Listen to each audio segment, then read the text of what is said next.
Welcome, everyone, and thanks for being here. My name is Whitney Easton, and I'm a senior researcher at Artefact, trained as a cultural anthropologist. And I'm joined by Kinari Webb from Health and Harmony and Ezgi Canpolat from the World Bank, who I'll be introducing shortly. So this webinar is part of Artefact's Impact by Design series. So if you're interested in attending more events, you can sign up to be notified at the link in the chat that my colleague will share with you all. So let's take a look at our agenda for today. I'll introduce the topic of the panel and our panelists, and then I'll get the conversation going by asking the panelists some questions. Then we'll leave 15 minutes or so to draw from the questions posted by you all in the audience. So Artefact is a visionary design and strategy firm, and we partner with organizations across sectors to help create better futures for people, business, society, and the planet. In our work at Artefact, we realized we can't talk about better futures without grappling with climate change and its unequal health impacts. So this is an area we're increasingly seeking to work within, and it's the focus of our conversation today. So climate change and planetary health shape every aspect of our lives and our health. We know this, right? Including accessing the basic necessities of life, clean air and water, sufficient food and shelter. And we can't separate human health from planetary health. We can't have health for ourselves without a healthy planet. But it's still hard to really wrap our heads around the reality of the extent of the crisis. It can still feel abstract for those of us who aren't living with the most direct impacts on our daily lives, mostly those of us in the global north. So one way we can try to make this real, and one strategy that's often invoked, is through statistics. Thinking about this through a statistical lens, one question we can ask is, how many more people will lose their lives each year because of the health impacts of climate change? And the answer there is probably 250,000. And that's not to mention all of the non-fatal health impacts. So there are all kinds of grim statistics around forest and biodiversity loss, food insecurity, disease vectors and risks, extreme weather events, all linked to climate change. And these statistics can be powerful, but they can also be a bit paralyzing. And I think we have to step back and remind ourselves that the flip side of the statistic is that 250,000 people who otherwise would have been lost could continue living each year, depending on our decisions and our actions. So nothing about this is inevitable, and things need not be this way. So I'll offer another important way of making sense of the planetary health crisis and everything it entails. It's something that's as old as humans gathering by fires at night. It's the way we've always made other possibilities possible, and that's through storytelling. I like this quote from a paper on the evolutionary significance of how fires brought people together in ways that weren't available during the daytime hours, especially through telling stories that reinforced values and social bonds of the community. The quote is, "Our old people long ago had a government, and it was an ember from the fire where we last lived, which we used to light the fire at the new place we were going." And I think this reminds us that change and loss also contain the conditions for that spark that can create the new. So we don't have a fireside of our own, but we've gathered to hear some hard-won lessons from our panelists and also to share our learnings with each other and to think about the craft of actually being available for the stories of the members of the communities we work within, whether they're in our backyards or across the world, and how we can actually take responsibility and do justice to the experience and knowledge that's unearthed in witnessing those stories. So by way of introducing our panelists and commenting on why I think they're such a perfect fit for our conversation we're having today, I'll share a few insights from a story about the less tangible and more experiential and embodied dimensions of the planetary health crisis. And it comes from the work of Lucas Bassire, who is an anthropologist who returned to where he grew up in Western Kansas to do ethnographic research on the depletion of the Ogallala aquifer. And just for context, the Ogallala aquifer supports around 1/6 of the world's grain production and 1/3 of irrigation in the US. It's really a front line of the global groundwater crisis and has ramifications for the whole world. So in this story, Bassire grapples with his own role in this ecological disaster. as a fifth-generation Kansan and through his family's direct role in the depletion through industrial farming. It was actually his grandfather's irrigation wells that drained one of the local springs, and also within the context of wider histories of settler colonialism. So first, Bessayer has an insight on contending with these really big problem spaces. He writes, so where can a true reckoning with depletion begin, and where does it end? With a strategy to update management practices through more precise forms of modeling and expertise, with the innovation of more efficient irrigation technology and crop varieties that require less water, with a sociology that details how agrarian capitalism drains water and wealth from the plains to enrich investors elsewhere, with a diagnosis of how this case illustrates white supremacy, toxic masculinity, or the sentiments and logics of settler colonialism, with a chart of the ways aquifer loss combines with climate change to make ours an era of planetary ends, with an optimism that things aren't really as bad as they seem. He continues, such approaches offer important insights. None of them is enough, like ecological tipping points or global pandemics or deepening inequities. Depletion is hard to pin down. The drive to break it into separate elements and then to rationally explain each one as a central motor of the problem itself. Addressing one of its causal elements allows others to proliferate unchecked. So these thoughts really connect with the topic of our panel today in insisting on viewing the challenges holistic and pointing out the shortcomings of fragmented or reductive solutions.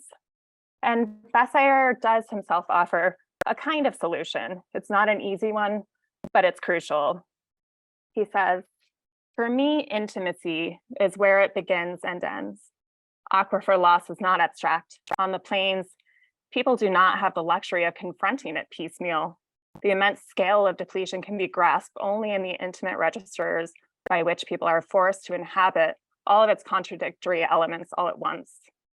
It runs through the connective tissue of everyday life, for some more than others. And it was tangled up in the same vocabulary I initially relied on to disrupt it. I dared to return to the farm only when I thought I no longer needed anyone else. I presumed I was able to make the right decisions about what was entrusted to me. At the beginning, I could not see how this echoed the drive for profit, the conceit of control, or the self-absorbed individualism that artificially divides the aquifer into parcels of private property that allows a few to drain it at the expense of many. Reckoning with depletion requires more than a critical analysis of other people's mistakes. It means reflecting on the collusions that allow me to keep running out too. So reckoning with any challenge of this magnitude requires us to, in Bessayer's words, blur the boundaries between the planetary and the personal. And both of our panelists have this intimacy as practitioners, I believe, with themselves and with the places in which they work. And they have powerful stories to share, ones that can help us make sense of this great loss we're facing, and also this great resilience that's possible. And I think they remind us that stories can change the world, but not without also changing us in the process. So let's meet our panelists. It's actually a story Ezgi Canpolat wrote, linking her experience growing up in a coal mining community in Turkey with just energy transitions that initially drew us to her. In this Washington Post article, she beautifully describes the tensions and considerations that must go into equitable green economic transitions, especially by keeping the voices of local community members central in decision-making. Ezgi now uses her anthropological vision to help the World Bank attend to the social dimensions of climate change in the Eastern and Southern Africa region as a social development specialist. And prior to that, she worked at the Climate Investment Funds, one of the world's largest multilateral funds, assisting low and middle income countries in adapting to and mitigating climate change. And Kinari Webb also has a remarkable story that she shared in her recent memoir, Guardians of the Trees. And the book is really a gem, and it's affirmed the admiration I've developed for Health and Harmony, the organization she collaboratively built with rainforest communities, initially in Indonesia, but now throughout the world, to protect forests from logging in ways that actually work with local communities, while also filling crucial healthcare gaps and food security gaps. Her work rests on community approaches, including what she calls radical listening, and seeing local community members as the experts to learn from. It's an approach that's so kindred and resonant with the discipline that Ezgi and I both call home, anthropology, along with the pragmatic systems thinking and co-design methodologies that design uses. So I'm so happy to have both of these remarkable humans with us as we think about these kinds of big questions today. So thank you, Ezgi and Kinari, for joining us.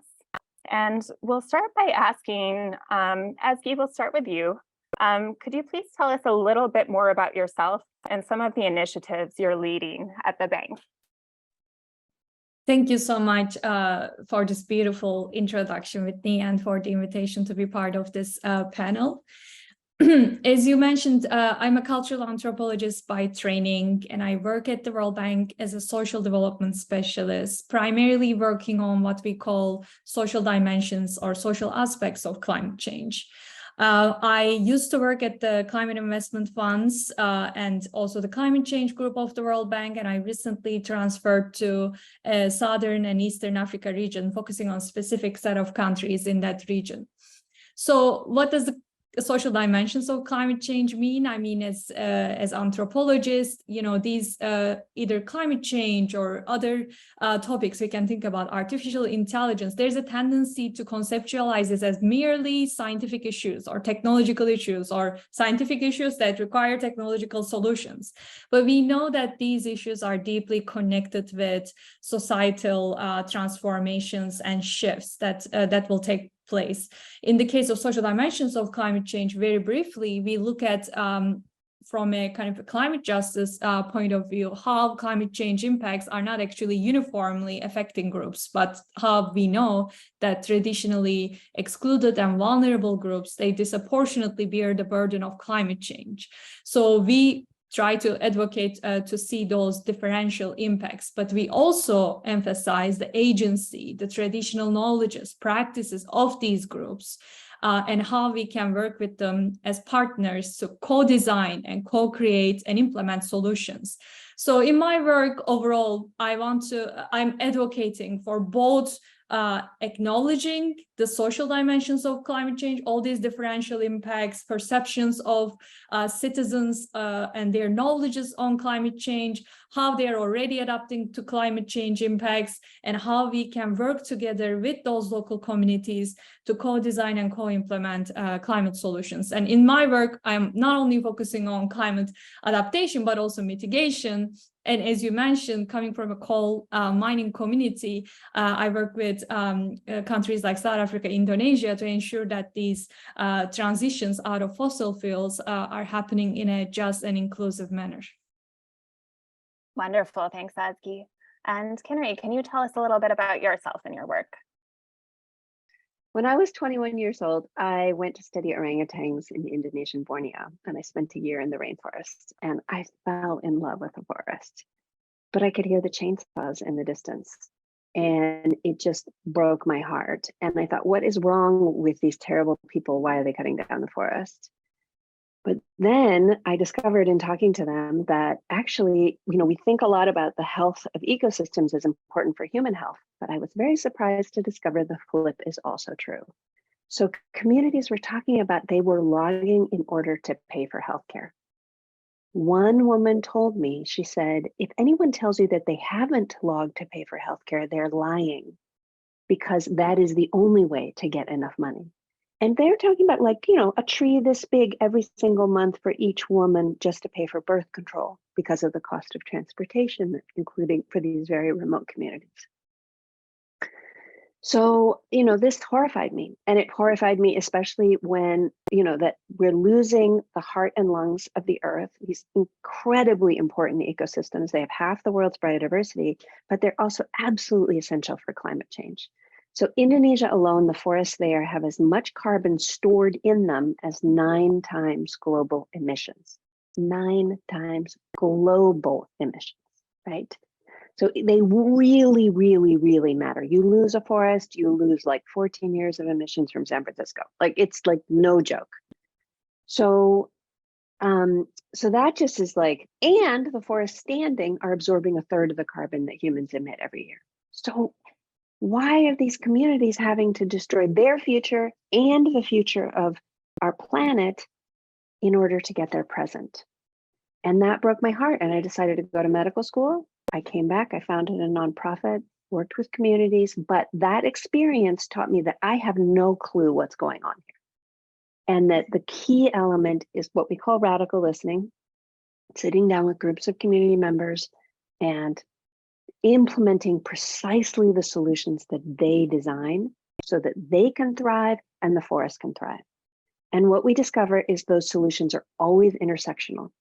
They always see the complex intertwined relationship between all of these things. So where I first worked, I returned to the forest where I had studied orangutans. We looked at, we did what they said, which was healthcare access, organic farming, and education for the kids. And 10 years later, we had a 90% drop in logging households, a 67% drop in infant mortality. We stabilized the loss of primary forest. That, in comparison to other parks, saved $65 million worth of carbon on the market, right? So like a huge savings. And we had 52,000 acres of forest grow back. And just across the board improvements in human well-being. So it works. That's what I'll say. It works. And now we work around the world. So that's me. Thanks, Kinari. I love starting on a hopeful note. So now we'll look to the past a little bit. So based on the past, and you can think of this however you want on whatever timeline makes sense to you. It could be the recent past reflecting on the COVID-19 pandemic, or it could go back much further. But wondering your thoughts on what lessons we can learn from a historical moment or initiative about how best to secure planetary health. So wondering if you could each share a key insight that can be gleaned from the past that we'd be wise to take forward with us. And we'll start with you, Kinari, on this one. Yes, I really see that we need to think about the world as facing 3 intersecting challenges all at the same time: the climate crisis, the extinction crisis, and really a justice crisis, which is about wealth inequalities all over the world, and just who we listen to and who we don't. And what's happening is that shocks are getting more and more frequent. And my belief is that funds need to go directly to rainforest communities in reciprocity. And that's different than involving it in a very capitalist transactional means, but rather in gratitude for the incredible gifts that these communities are giving the planet in helping stabilize the climate, preventing future pandemics, because when ecosystems are healthy, there's less likely to be zoonotic spillover. And then also these forests bring water all over the planet through these water cycling. So my goal is that funds are going directly to communities. I loved hearing Ezgi say this as well, so that they can be more stable and more resilient. Now, that data that I just cited a few minutes ago came from Stanford. There's an amazing group at Stanford who's been helping us study the impact of our work. That first paper is in the Proceedings of the National Academy of Sciences. And we're just about to come out with another paper that actually looked at the communities where we work and another nonprofit that works very similarly to us and does really wonderful work called Planet Indonesia. And then we look at control communities. And what we found is that the rate of logging, which had been continuing to go down before the pandemic, continued to decline during the pandemic. And that their economic well-being was really stabilized and in fact did much better than the control community. So this says to me that these solutions of directly investing in local community solutions really have a big impact in helping them be more resilient during climate shocks and pandemic shocks and whatever, all the kinds of shocks that are likely to just keep coming. So, yeah. Ezgi, we'll pass it over to you. What do you think about historical lessons we can and should learn? Yeah, I guess we all got to the pandemic we just experienced. So I think the recent pandemic kind of shed light on two things. One is we saw, as Kinari also mentioned, how these crises compound existing vulnerabilities and how their impacts are really intersectional. So we saw, particular groups being affected more by the pandemic itself, as well as its impacts in terms of job loss, in terms of overall kind of socioeconomic well-being. The other important lesson was, I think, it really brought us together to kind of basically emphasize the importance of global solidarity to address this global challenge, right? And I think at that moment, it was very clear, it wasn't only, you were, for instance, wearing a mask, not only for yourself, but also for your community. You were protecting those that were vulnerable. And this was happening at a kind of a global scale, right? We were kind of addressing this global problem together, and there was international solidarity around it. And pandemic in that respect really resonates with climate change. It is a global public good, just like pandemic preparedness. It's a global public good that no country alone can address.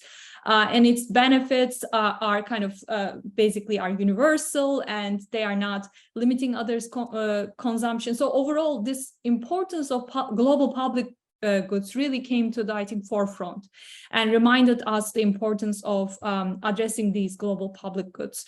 Actually, the World Bank is now embarking on an evolution roadmap to better address global public goods, including pandemic, but also climate change. So I think, this key lesson, which is the importance of this kind of solidarity to address these global goods, global public goods, was really a lesson that, I think was important, but also it was now being considered by an organization like the World Bank as a reason, as a kind of a driver of its evolution to its next stage. So I think in that respect, it was really kind of critical to witness that.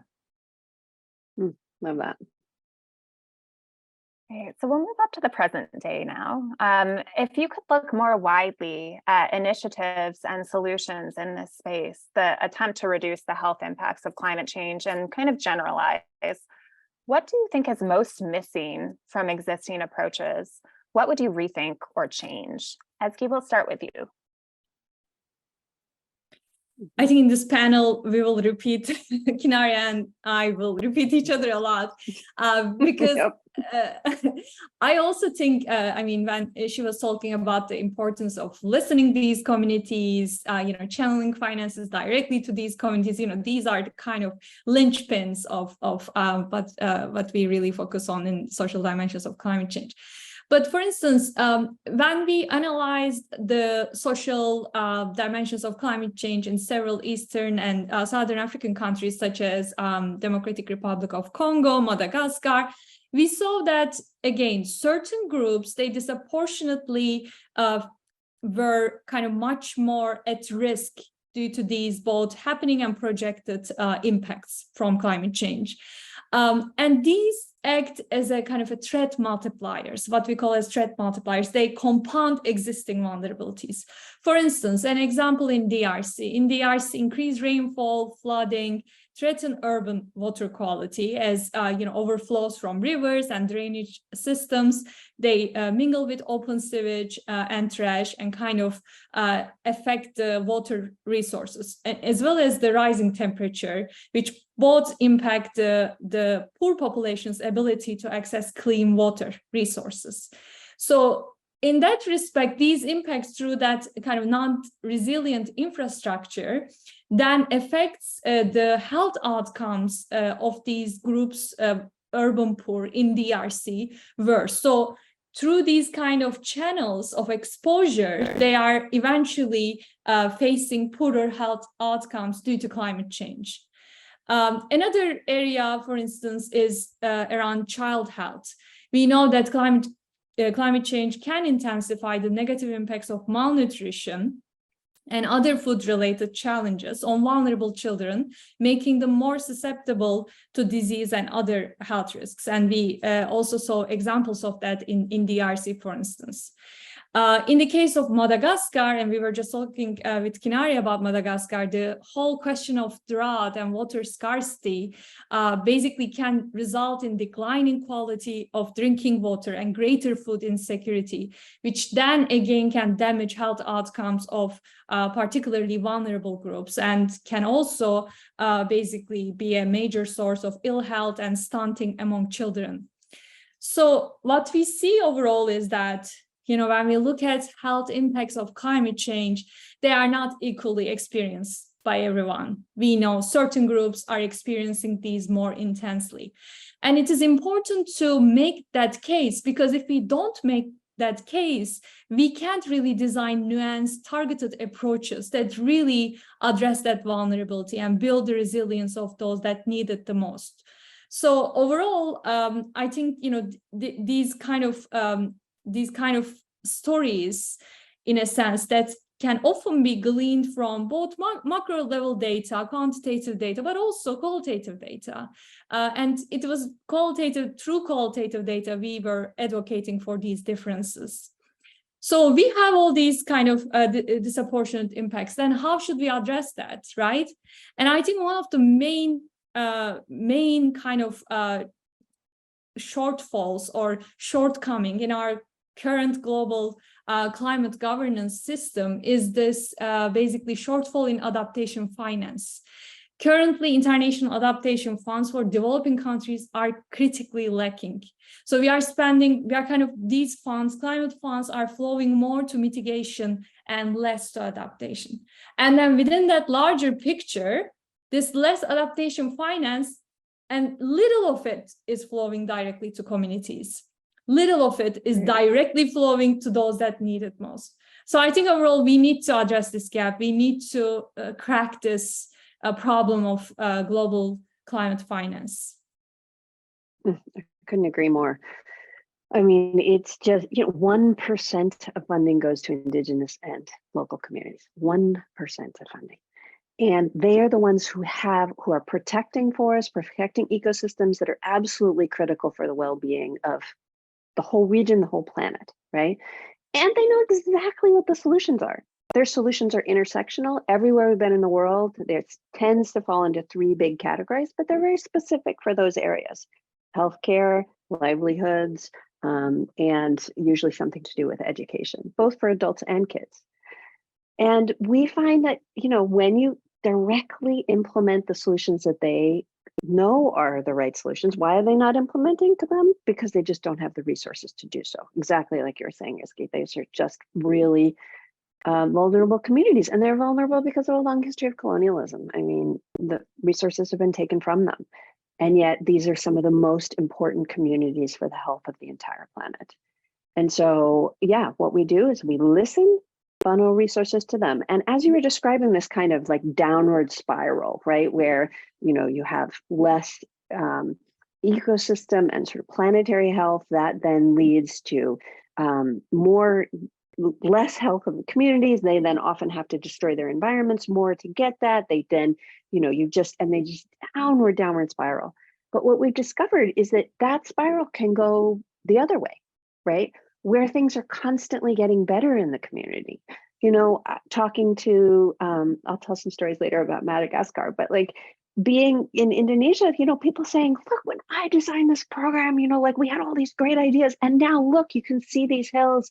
They used to be covered, and you used to be able to see the ground, and now they're covered in trees, and you can see the water is running down from the hills, and it's feeding our rice fields, and we're feeding our families, and we're sending our kids to school. And, so there's just this really positive cycle that can also happen. But it takes listening to communities, trusting them, investing in their solutions, even when they seem like, what? That seems like that has often happened to me. Like, what? Why would that be important? I trust them, we do it, and then magic happens. So that's the perfect segue. I think you all made a really strong case for the need and the significance. So now let's dig into the how a little bit. So To you, what does it mean in practice to put people at the center of climate and health action? And maybe a story or example from your work that especially illustrates this approach would help us really grasp that. Kinari, you can start with this one. Okay, so when I talk about radical listening, what does that mean, right? So what that means is that we gather groups of people, always include leaders, always men and women, but relatively random groups of people in a given region, and we'll have lots of meetings in a given region. And what we've discovered is that people come to the same conclusions. And that they don't know the conclusions when they walk into the meeting, but an hour and a half later, when they've all been able to wrestle with it together, they're like, well, if we had healthcare in this way, if we had this and this, we had this, then things would get better.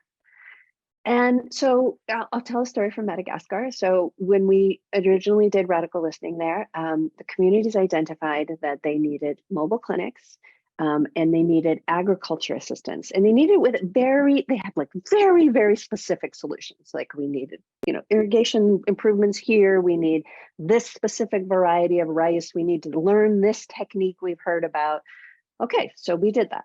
First training that we did for the, and then they also needed improvements for the schools. The schools were like all collapsed. So they wanted to be able to send their kids to school. And actually it turned out we used those buildings for the mobile clinics too. And they used them for community gatherings. And there were all these reasons why having a bigger space was super important in the community. Okay, so when we first did our first agriculture training in a population in one area where there was about 2,000 adults, 900 people showed up for the first training, right? And as they put it, it's like, this is what we designed, right? Like, so we're here, right? And we'd heard about other groups that had tried to do agriculture training and no one came, right? Because it wasn't what they wanted. But when it's exactly what they want, they did it. 2 years later, one of the original radical listeners who'd been away for a while, she came back. And I also have to tell you that in this part of Madagascar, it's women and men do not usually meet together. So we had to kind of ask for special permission to have the women and the men meet in those initial meetings. And then we had to do some encouraging to get the women to speak. But it was more that we said, look, you all are experts in things that outsiders are not experts in, and the women are expert in things that the men are not experts in. So they agreed. But when one of our staff members came back after 2 years, it was the women who called the meeting. They pulled them, we want to have a meeting. We want to tell you how it's all going. And one of the women said, look around you. Look how healthy we all are. And they had been like showing up to these mobile clinics in droves, right? So look how healthy we are all. And now we're not afraid of the hunger season. We went from having 1 crop of rice a year to 3 crops of rice. And now we're no longer losing the forest. And it is even starting to come back. And she said, we have worked with many nonprofits before, but there was not a single one who has ever asked us what the solutions are. And now look at what has happened. So that's what I would say. That's amazing. Ezgi, we'll pass it over to you. I mean, this is really powerful, Kinari, and deep listening approaches really resonate with me because I'm a cultural anthropologist, just like Whitney.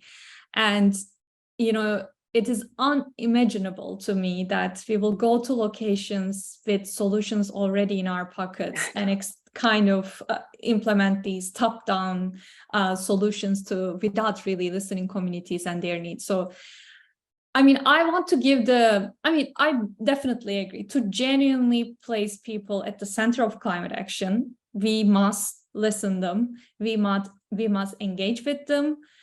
Basically understand their perceptions, experiences, concerns, and also give them the ability to shape decisions. So oftentimes, some of the groups we work with, like indigenous peoples and local communities, they have their own solutions that they have been using for decades, and they have their own practices that they have been passing on to generations to both protect the planetary health and also improve the resilience of their communities.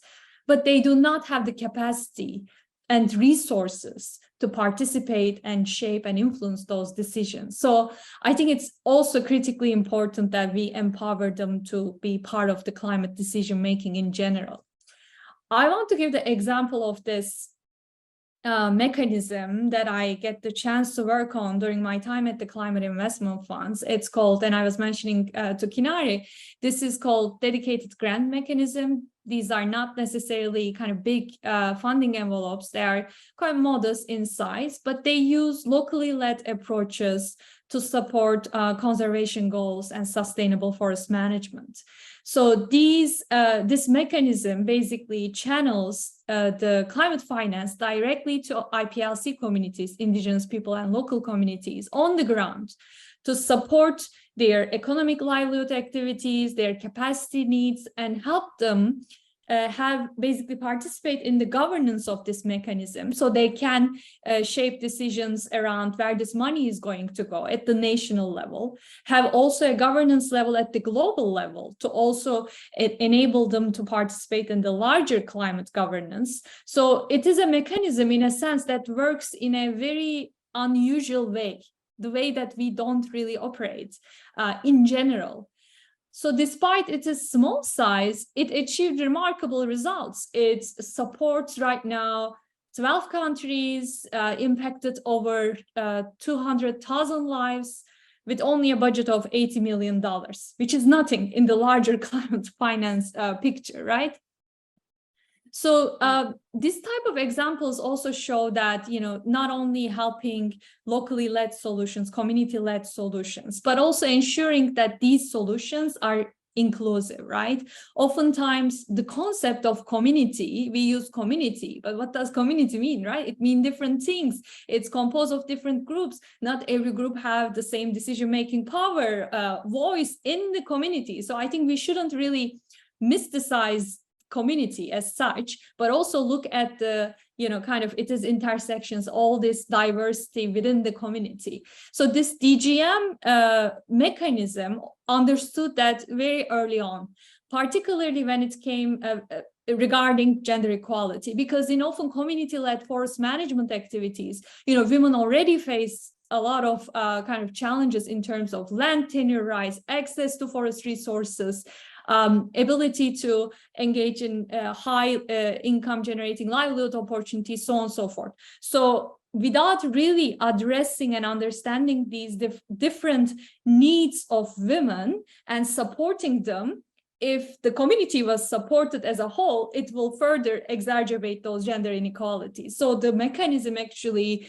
designed measures specifically targeting women's climate leadership. It ensured that there are quotas for the governance mechanism of DGM, both at the national and global level. It had quotas. Some countries had quotas for women-led sub-projects or sub-projects that are directly supporting women's empowerment and other kind of goals that women had and their capacity needs as well.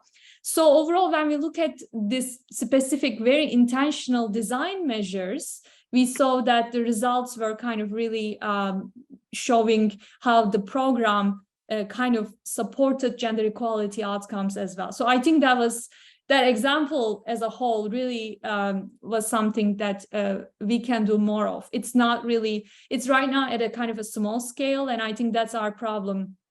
Oftentimes in international development, we have these small mechanisms like DGM, but then the question of scaling them up, right? How can we scale them up? Why can't they be bigger? Why can't they be more impactful? Why don't we have more DGMs? I mean, right now they just approved $40 million for DGM's next generation of projects, but we can also think about same type of mechanism to support, for instance, coal communities that will be going through transition right now in countries like Indonesia, South Africa, and Vietnam and other countries, right? So how can we then directly channel some of these resources, financing just energy transition around the world to directly go to those communities, have them shape their own future after coal, right? Whatever that looks like for them. And again, all these listening and engagement approaches there have such a great impact. So overall, I think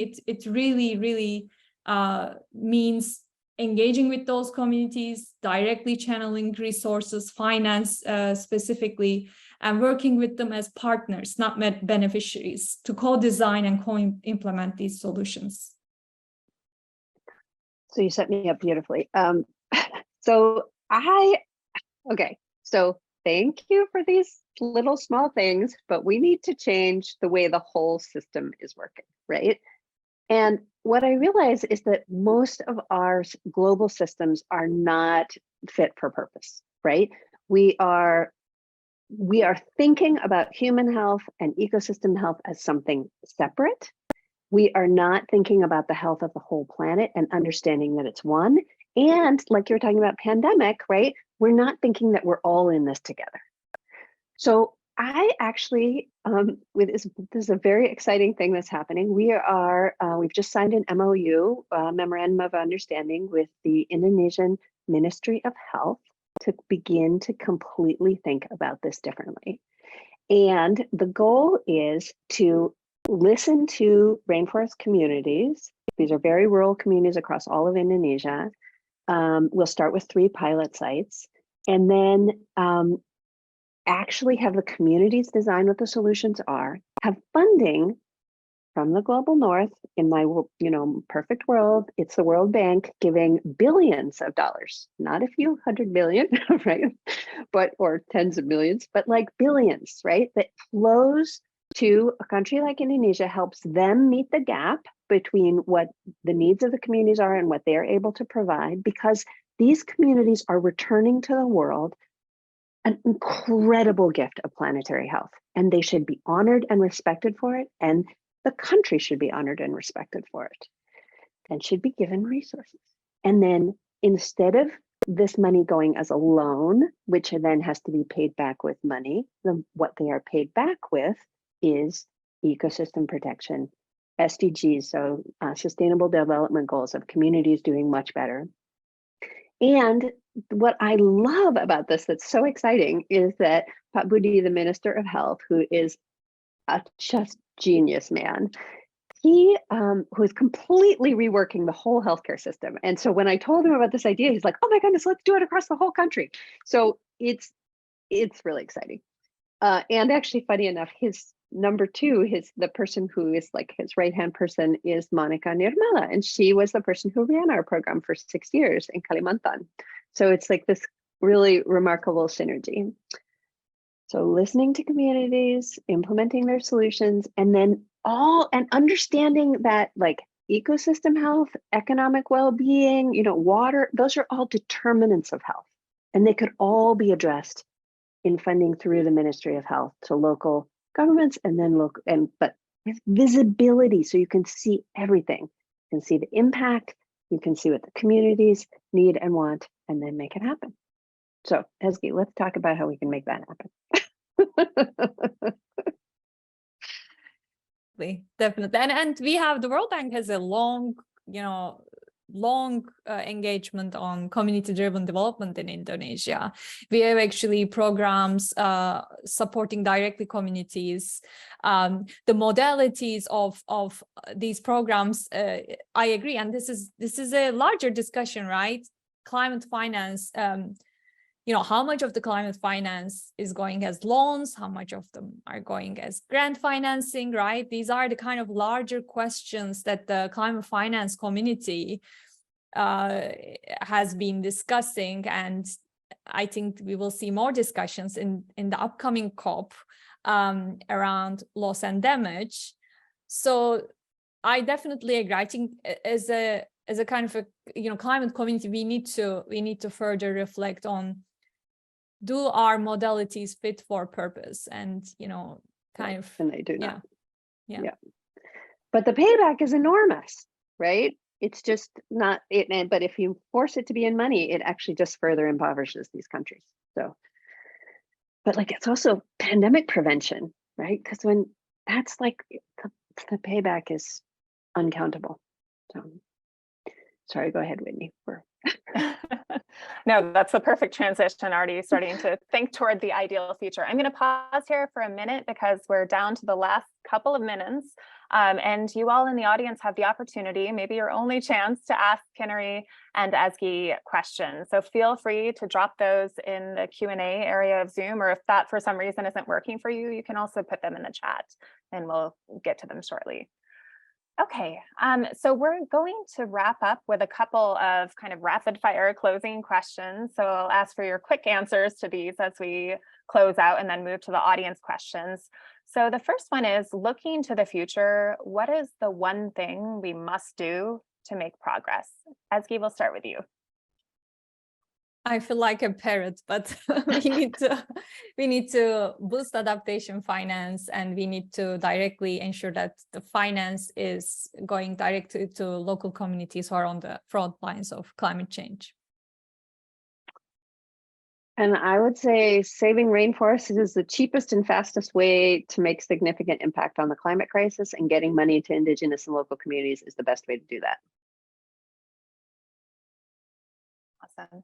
And then briefly, what is something that you find inspiring on the horizon right now? Kinari?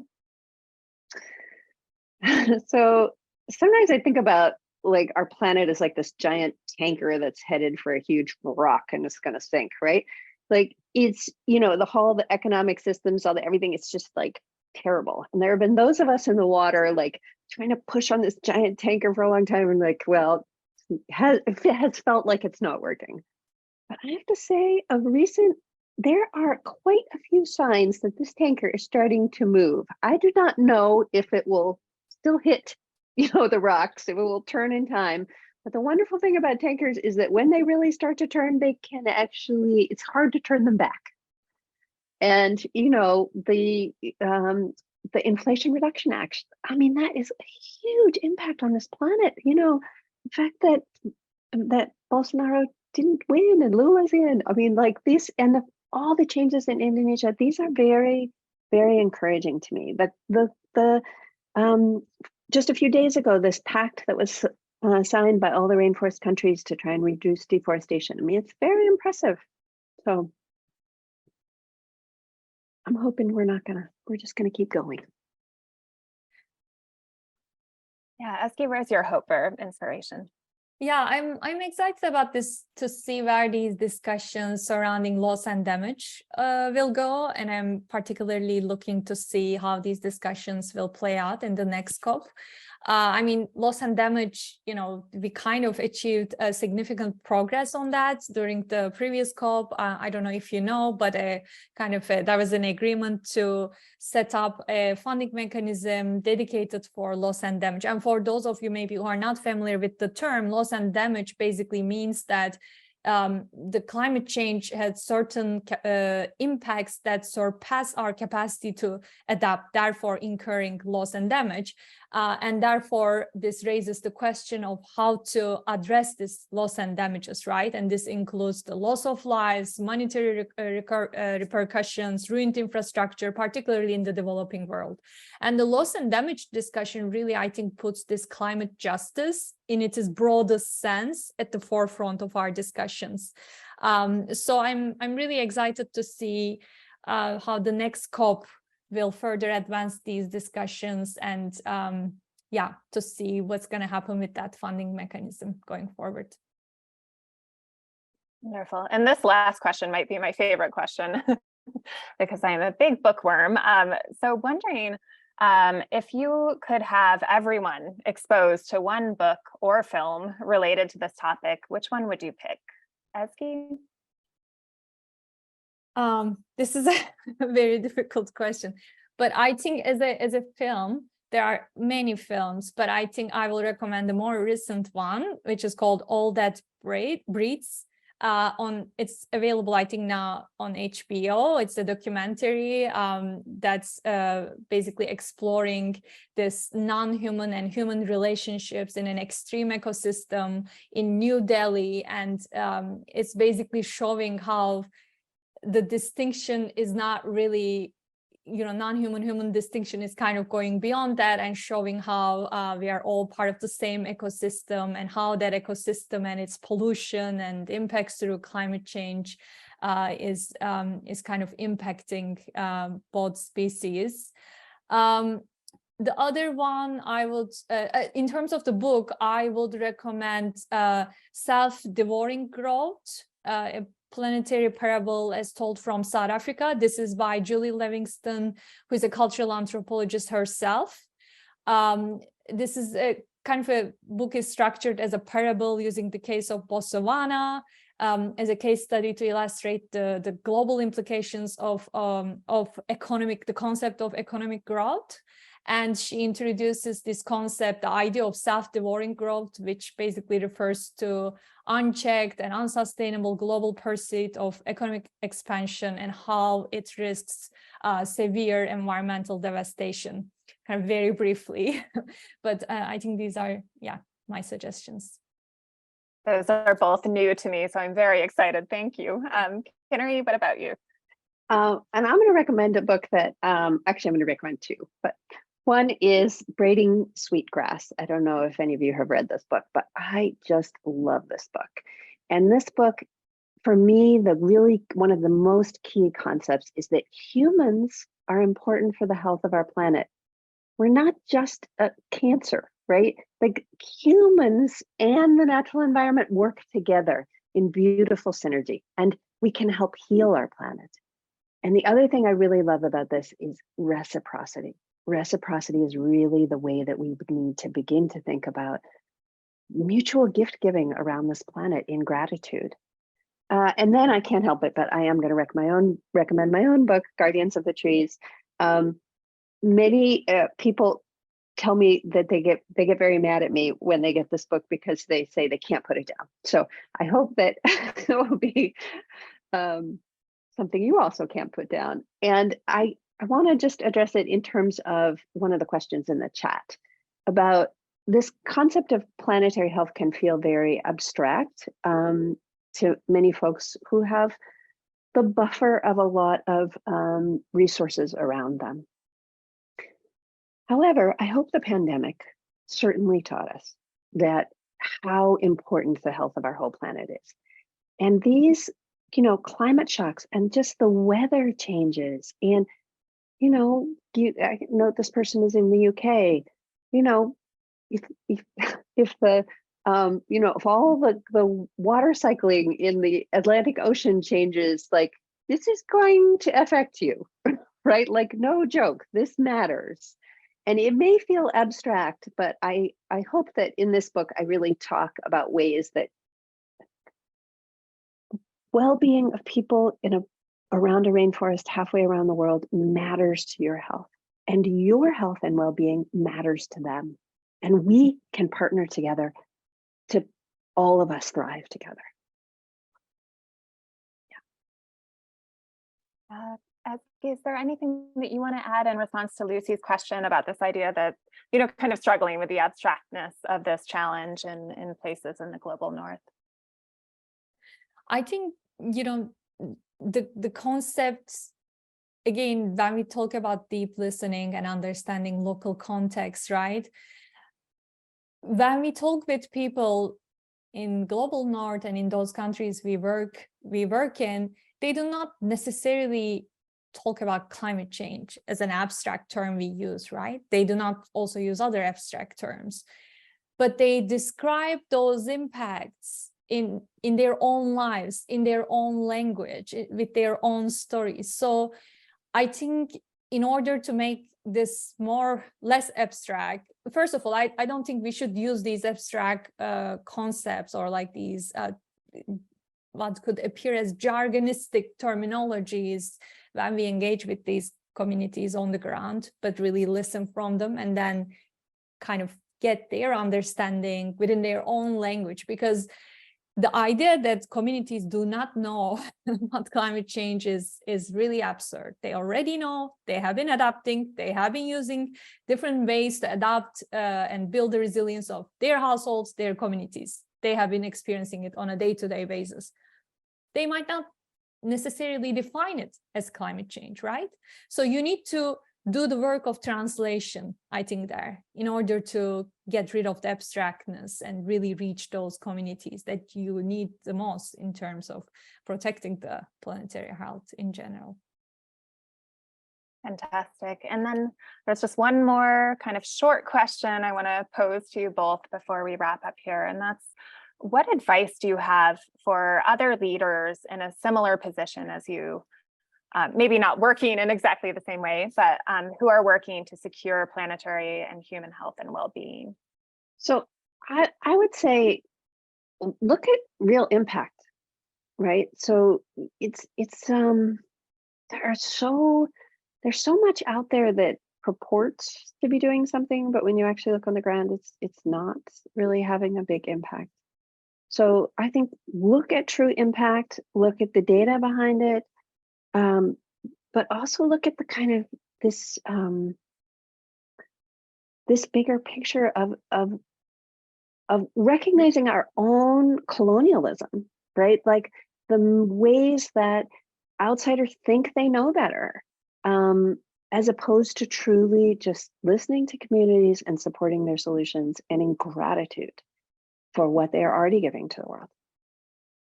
And we need mechanisms for doing that, but Health and Harmony is working on that, so that it's clear and the impact is really visible, and that there's easy mechanisms to really get money directly to rainforest communities. So we're working on that. Rainforest exchange, it's going to be called, but it could be used in any, any system. Coal communities, for example.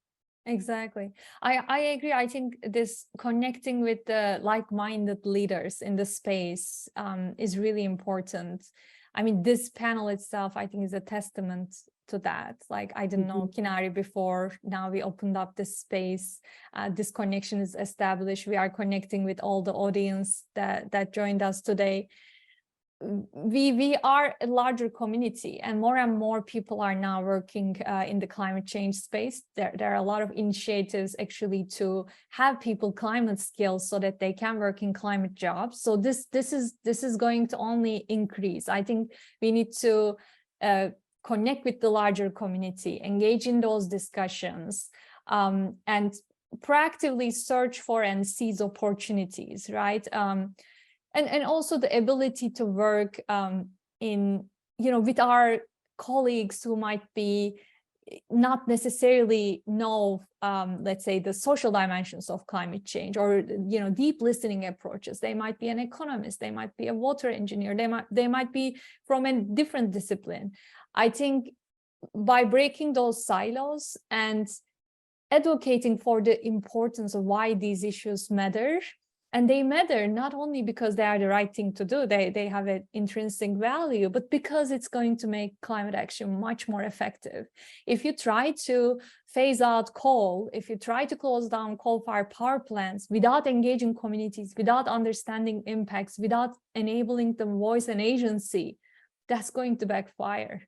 So it's just, we need to, I think, overall engage in this larger space, connect with each other, and not only speak to the core, I guess, but also speak to the skeptics as well and bring them along. Wonderful. Well, we are at time now. Thank you so much, Kinari and Ezgi, for being part of this valuable conversation and for the work that you're doing in the world. So thank you all for being here, and have a wonderful rest of your day. Thank you so much. Thank you so much. Bye, everyone. Bye.